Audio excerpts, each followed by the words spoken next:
Si tu es anxieuse avec des périodes d'anxiété qui durent longtemps, tu peux régler ce problème en corrigeant un mauvais mécanisme que tu as.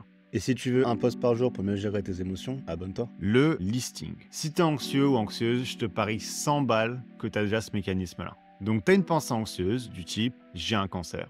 Et pour te rassurer, tu vas commencer à faire une liste de raisons pour lesquelles tu n'as pas un cancer, pour contrer cette peur que tu as. Donc tu commences ta petite liste. Non, mais je suis jeune, j'ai pas tous les symptômes, mon médecin m'a dit que tout allait bien. Ah, mais si, il s'était trompé. Bam. Alors tu faisais une liste censée contrer ton anxiété, eh ben, tu trouves un élément qui va plus dans le sens de ton anxiété. Et là, avant que tu le saches, tu continues à ajouter des éléments dans les deux listes. Ah, j'ai peut-être des prédispositions, etc.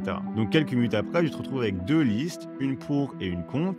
Et là, c'est la guerre dans ta tête, ça s'envoie des missiles pour savoir qui a raison ou pas, et peu importe qui gagne en fait. Le fait d'avoir cette guerre dans ta tête, ça fait monter tes hormones du stress, comme le cortisol, l'hormone de l'anxiété, et donc avec ton biais négatif, tu crois de plus en plus à la liste négative. Et une heure après, tu es persuadé d'avoir un cancer. Le jour où j'ai identifié ce mécanisme, c'était le début de la fin de mon anxiété. Parce que le listing n'est pas du tout le seul choix que tu as quand tu as une pensée qui te fait peur.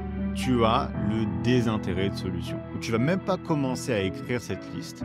Tu vas juste ressentir l'émotion pour ce qu'elle est et attendre tranquillement qu'elle parte, sans avoir à lui répondre. Donc si tu veux en savoir plus sur le désintérêt de solution, j'ai fait plein de vidéos à ce sujet sur ma chaîne.